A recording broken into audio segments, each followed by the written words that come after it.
Okay, can I just pose a question? This movie was awful. Can I just pose a question to you first, Micah? Sure. Okay. I think that video games being made into movies, for the most part, is a good thing. If it's done right. Because a lot of video games these days are almost movies themselves. Absolutely. And being put on the big screen is a cool thing, in my opinion. If they actually play the games first. These people did not play the Hitman games. No. They read the back of it. And that's about it. I'm imagining that Skip Woods was shopping at Target and came across one of the Hitman games and was like, bro, I'm going to make a movie off of this guy. What's it about? I don't know. Well, have you played him before? No, but I read the back, and it's about a guy who changes clothes all the time. He's a hitman. He has a barcode on his back. He's bald. He changed those, and, like, he's kind of ruthless. So, like, he's like the Terminator, right? He's not like the Terminator. He'll be like the Terminator in our film. It's okay.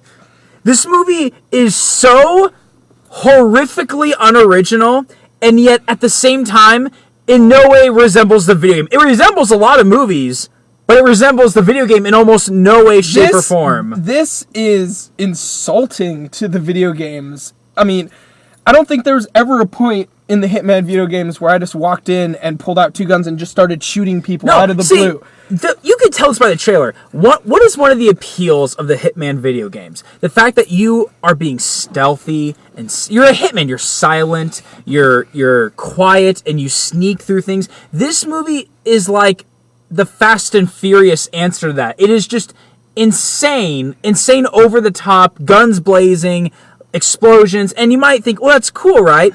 This is not the franchise to do that with. No. And even taking the video game part of it aside, it's just a terrible action film. Skip Woods continues his streak of writing horrible movies. What was the last Skip Woods film we saw? Sabotage! Oh, God. And it was terrible. This is the same guy that wrote A Good Day to Die Hard, the movie that killed the Die Hard franchise. This is the same guy that wrote X-Men Origins Wolverine. You know, and to go back real quick to the video game thing, in my opinion, the worst live-action Hollywood video game movie I've ever seen is the second Mortal Kombat film, Mortal Kombat Annihilation. That movie is like, everyone just shivers when they hear that title because it has such a bad reputation. But one thing I'll say about that movie, and yes, it's bad. It's really bad. One, there is kind of a so bad it's good quality to that film. Two, at least they have a lot of characters from the video games. I mean, I can at least... This movie has Agent 47. Is there anybody else? Now, granted, I'm not the biggest fan of the Hitman games. I will admit, I'm a big fan of them, but I have not played all of them. But I'm pretty sure Agent 47 is the only character. And his bomb, the chick. Yeah. That's about it. Okay, so... And the chick has literally 2 5-second scenes. Yeah, she was barely in there. So, to talk about the action scenes real quick, because your mindset might be, well, is it at least a dumb, fun action movie? The action scenes in this movie are so forgettable and so painfully unoriginal. This movie borrows not only action scenes, I wrote this down because I kept thinking about it as the movie went on. This movie steals action scenes and plot points from the Bourne Identity movies, probably more than anything else, The Terminator, Dredd, and even The Matrix. There's a scene that is shot for shot. That was like shot for shot. It was almost like paying homage to The Matrix. And without the actual, like, shootout. And you know something else? I don't think there was a single action scene in this movie that was practical. Even the hand-to-hand combat scenes had digital stuff in it. It was insane. There were scenes where there was just a helicopter on a rooftop, and the helicopter was CGI. And the CGI is terrible. It doesn't even look that good. It looked terrible. Like the part when she's strapped to the chair and there's the turbine behind her. That was so CGI'd, and it was so painfully obviously CGI. I mean, it was bad. Don't let the R rating fool you. Okay, it's bloody. Okay, it is bloody, but it's not that much because all the blood, with the exception of some scars on Agent 47 series, all of it is CGI'd. Every blood scene is CGI'd. There's a few... that still makes it bloody. Yeah, but not not the kind that it should be. Okay, let me rephrase. Dread is a lot of CGI and Dread is a lot of blood and Dread is CGI, but Dread is done in like an artistic way, like it is bloody. This movie I thought was edited to be an R. There's a few F-bombs. I feel like this movie was almost made as a PG-13, but then they edited it into an R at the last minute. Does that make sense? Maybe. I just felt like all the blood was just put in at the last minute. It's like the opposite of a movie that was edited into a PG-13 at the last minute. It's like the exact opposite. But I mean, I feel like during the action scenes there were a lot of parts where the camera angles wanted you to focus on the blood. I guess, but I don't know. But there was that part where he threw the guy in the thing and it shredded him up whatever. And we got a Wilhelm scream. We did get a Wilhelm scream, I'll give him that. But and also the movie is shaky. Shaky cam everywhere. I've taken 3 levels of shaky cam. Good Day to Die Hard levels of shaky cam. That one action scene with the light flashing the whole time, and it gives you a headache. And that was one of the first action scenes in the whole film. And that's what that's your first action scene, or one of your first, should really go out. It should grab you in, and it totally didn't. And it just made me think, okay, it's going to be one of those kind of movies. We'll get to this guy in a second, but I'm not going to get to him yet. But with the exception of one guy, the acting in this movie is super wooden, super dry. Okay, and in the guy who played Agent 47's case, I understand why he was supposed to be dry. Yes. But the other ones... Yeah. And I have to say, if you're wondering, well, do they do Agent 47 well? I'm going to say no, because half of the scenes that involve Agent 47 are just him walking in slow motion. Yeah. It's him walking, looking cool in slow motion. And like I mentioned when we were watching the movie, he Mike Myers teleports and stuff. Like he'll be walking and they'll be running, and all of a sudden he'll just be in front of them. He's the Terminator. He shows up. They play him off like he's the Terminator. Like it's just not, with the blank expression on his face. But as we come to find out, he's not the one made of metal. That's right. And that's the thing too. The villain in this movie is straight up the T-1000 from Terminator. This movie is that part oddly similar. When they explained how he was still alive, I was like, man. What? All right, let's get to him. Zachary Quinto, Spock from the new Star Trek films. He was the villain. And he's the best part of this movie. He was the greatest part of this movie. He was hilarious. His role is so awesome. He was camping the crap out of it. His character is so ridiculously stupid, and yet his performance is so hilariously over the top that he made this movie watchable. His character is an agent from the same program that Agent 47 is, only he's advanced. And this is Agent 47's explanation. This guy can take bullets to the chest. He can take a knife to the chest. He wasn't from the same program, but he was the syndicate trying to the advanced, copy. Yeah, the advanced, whatever. His explanation is Zachary Quinto has body armor under his skin. That was injected. It was injected into his nerves, and it spread across his body, hardening his muscles and blood and bones and skin, making him a superior human being. Yeah, that makes sense, dude. Makes sense to me. I don't know. Dude, are you questioning Skip Woods? Dude, Skip Woods, genius, bro. So, yeah, bro, so cool, man. This movie is so condescending. So, 2 things I'm going to give this movie credit for. The 2 pros. 1, Zachary Quinto. We can't praise him enough. 2, when you have a movie that has a protagonist that does not develop and is frankly and typically lacks emotion, you can't have them be the one that develops, because they are not a character that develops. So, for instance, The Punisher. That's why that's one of the reasons why the other Punisher films have struggled so much. And that's why the Punisher is now going to be a supporting character in the new Daredevil series. As you mentioned earlier, Dredd. Judge Dredd. I was getting that. The new Dredd movie did something so right. And that is, they made Dredd the lead hero, but he's not the main character that develops. Instead, it's his student, his rookie. She is the one that develops. And they did that with this movie. Because Agent 47 is not a character that can or should develop. He's the same at the end as he was at the beginning. And I totally give them props. They basically took the Dredd route, which is why I say this movie reminded me of Dredd, is that they tried to do the same thing. They have a main character here who is basically Agent 47 becomes her mentor, and he teaches her how to be him, basically. Now, I give them props for that. I do. But one, she's not as likable as the character in Dredd. It just doesn't work as well. The chemistry is not there. There's no chemistry behind these two other than they don't like each other. In Dredd is, first of all, he's Dredd. He's awesome. So you like him already. Carl Urban, dude. Yeah, exactly. You like the girl that he's training because she is sympathetic and caring. She's just a likable babyface character. But when you see how she develops and the fact that she's a mutant, she has supernatural powers.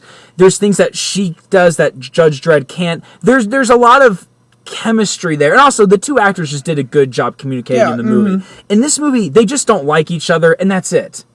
So they're just not that careable you just don't care that much of these two characters. You shot me. I didn't shot you. I marked you. Right, makes sense. Here's the more important thing as to why this didn't work as well as it did in Dredd. Even though I give him credit for doing that, it is completely overshadowed by the ridiculous, nonsensical plot that surrounds this film. And while I give the movie credit that it's fast-paced and it for the most part focuses on the plot, it doesn't really spend too much time, getting distracted with pointless crap. I'll give him credit with that. That is a good writing technique on Skip Woods' part. It's just so stupid. The plot is so stupid. And not even dumb fun standards. It's not just that it's stupid, it's just so generic. Exactly. It reminds you of better movies. The way for someone to make a movie that people will remember, they've got to do something that movies haven't done before. Do something different. But this movie is just cliche after cliche after cliche, and it makes it so forgettable. Like, there were so many times where we were sitting there watching this, and I was like, this is just like that one movie, or this is just like that one movie. Or, of course he says that, That's what you say. It is shameful. I know you have no reason to trust me, but trust me. Yeah. The movie is so shamefully unoriginal. And it saddens me. And anytime it tried to do something cool with the assassination part of it, it just reminded me of okay, it's like the Bourne Identity, only it's a hard R. And not even a hard R, it's an R. And it just made me think, man, the Bourne films are not perfect, but they did it so much better. And the movie reminded me a lot of that too, the idea of it's this evil government program that develops these assassins and these humans into cold-blooded assassins, and now they're becoming self-aware. It's just so painful to sit through a movie that claims to be based on a pretty good video game series, and this is the second time! Popular video game This is the second time they adapted the Hitman games! Holy crap! You know what? We talked about this before, and I'm going to talk about it now, because I don't think I've talked about it on my channel, on our channel. When it comes to video game movies, I'm starting to realize they are getting better. There are actually some really good live-action video game movies. But you know what they all are? Something that all the good ones have in common is that they aren't Hollywood movies, and they are not released in theaters. Halo, Forward Unto Dawn, that Street Fighter miniseries that came out a couple years ago. Mortal Kombat Legacy, which I haven't watched yet, but I've heard it's really good. And even fan films like Metal Gear Philanthropy. All those things are either made by fans or by the actual video game company themselves. Or written by the video game company. Yes. Forward Unto Dawn was not made by Bungie, but it was written by Bungie. So Bungie gave them and said, hey, do it like this. Yeah. This is how you do it. And what's funny is a lot of video game... I don't know what the story is with this movie, but... if you actually look into a lot of video game movies that were disasters, like the Super Mario Brothers movie, Alone in the Dark. Well, I was gonna say every single video game movie that Uwe Boll. Well, hang on. What I'm saying is that movies like the Super Mario Brothers movie and every movie that Uwe Boll has made that's a video game movie is that they all have something in common, and that is once those people got the rights to make that movie, the video game companies backed out. They said we want because they know it's going to be terrible, so they don't want to be associated with it. When Uwe Boll made which one was it? The Far Cry movie, which I haven't seen, it got bad reviews. The people that made Far Cry said, "You have the rights. We want nothing to do with this." And Nintendo backed out of the Super Mario Brothers movie. Yeah. And so like and actually I actually don't hate the Super Mario Brothers movie. It's a terrible adaptation, but as its own weird movie, there's I don't know, I think there's some appeal to it, but that's a whole other discussion. But the point I'm making is that if you want people, it took a long time for there to be good live action video game movies, and now we're finally starting to get them, but we're getting them on the internet. We're getting them released with the video games. We're getting them, directed DVD. We're not getting them from Hollywood. Hollywood still sucks at adapting video game movies, and I don't know if they'll ever get good at them. Because they're not made by fans. They're made by... Or the by creators. Yeah, they're not made by creators. They're made by businessmen who have not played the games and just read the back of the box and said, "Yep, I understand it. Now let's make a movie." I remember when the Max Payne trailer came out, and I love the Max Payne games. I read Mark Wahlberg was set to play him, and I read online, Mark Wahlberg admits he has never played a Max Payne game. And I thought... He's going to be great as the And guess Payne, what? Right? His Max Payne is not Max Payne. Go figure! Which, as soon as he gets cast as that role, you think he'd do his homework and play them. I don't know. Funny enough, the guy that directed Max Payne also directed A Good Day to Die Hard, which was written by Skip Woods. But maybe there's a connection. But in summary, the movie completely fails as a standalone action film. It is too stupid to watch. Here's the thing. As a video game movie, it fails too. It will fail to excite just casual moviegoers who haven't played the video game series, and it will piss off fans of the video game series too. So really, no one will walk away happy. I honestly think this is worse than Taken 3. Because really? I thought you and I... It's okay. It was better made. It is a better made film. Prettier to look at. Yes, but Taken 3 was more fun to watch because of how bad it was. I mean, yeah, there's no bagels in this one. That's true. There's no force with it. I want to talk about one trailer, then we'll stop. What was hang on. I'm gonna give you guys. I don't even remember now. Oh, you'll remember. You were so I'm gonna pissed. give you guys a quick history lesson on cinema. In the early 1930s. Oh, I remember what it was now. Universal decided it's time for America to start making horror movies. Before this, Germany and just Europe in general, they were making all sorts of weird, artsy, expressionism horror films like Nosferatu and lots of other ones. I'm kind of a brain fart, but anyways, lots of good silent films. And then movies with sound came out, and Universal decided it's time we get in on this. So the first one they made was Dracula with Bela Lugosi, a huge success, considered to be one of the scariest things anybody had ever seen. And they realized it is not gonna. We can't sit on this at all. We need to keep going. So I think it was later that year they made Frankenstein, which was even a bigger success than their adaptation of Dracula. Well, last year, Dracula Untold came out. Ooh, yeah. Ooh, yeah. And it was terrible. And it was a complete middle finger to anybody who read the book, Dracula, and was a fan of previous adaptations of Dracula. Well, we just got a trailer for a new Frankenstein movie. And I've read Frankenstein. I've seen some of the good adaptations and some of the bad. This looks awful. I will give credit. It doesn't look as bad as Dracula. It doesn't look like it's the Dracula Untold level. But it's like trying to tell its own gritty story, retelling. It's not of it. I, Frankenstein. I'll say it's not I, Frankenstein. But based on this trailer, it looks like it's not going to be a faithful adaptation, which that's okay because the one from the 30s wasn't either. The Boris Karloff one was not a faithful adaptation either. But it looks like they're just not doing anything clever with it. Because if the idea is that Dr. Frankenstein is supposed to be the antagonist, then, one, they're completely screwing up the source material, but two, it's already been done. And it doesn't look like they're doing anything creative with it. It's supposed to be like half horror movie. Well, Frankenstein is a horror story. Well, you know what I mean. Like, I don't know. I was just shaking my head the whole time. Like, this looks so, just so bland.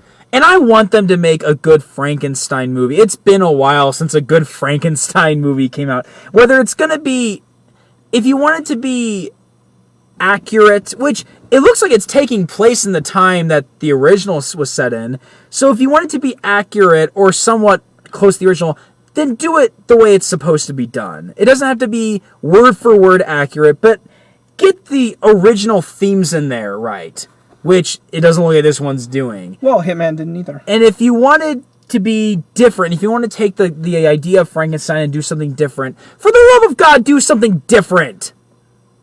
So that's my rant on that. We'll see how that turns out. Probably not well. But you're no. During the trailer says that it probably won't be very good. Man, I almost want to go back and reread Frankenstein. It's not a very long book. I mean, it's kind of hard for me to read because I don't, I'm not a big reader. But I really enjoyed it though. It had some. I read. I was like, this book holds up so well. It has so many clever, insightful themes and a character that, I mean, Frankenstein's not the greatest character, but the things that he does is what makes it interesting. And this movie looks so dumb. All the other trailers we've already seen. We've already seen, yeah. So, whatever. What's next week is No Escape. Is there another one that we were... I don't know. I don't think we'll see The Man from U.N.C.L.E. I'm not that interested. Are we going to see something on Tuesday? I mean, we could see American Ultra. I mean, I'm not going to see Sinister 2 with you. No, I don't think I'm going to see it because I never saw the first one. Yeah. We'll figure something out. Well, it got terrible reviews anyways. Yeah. Well, thanks for watching. Yeah.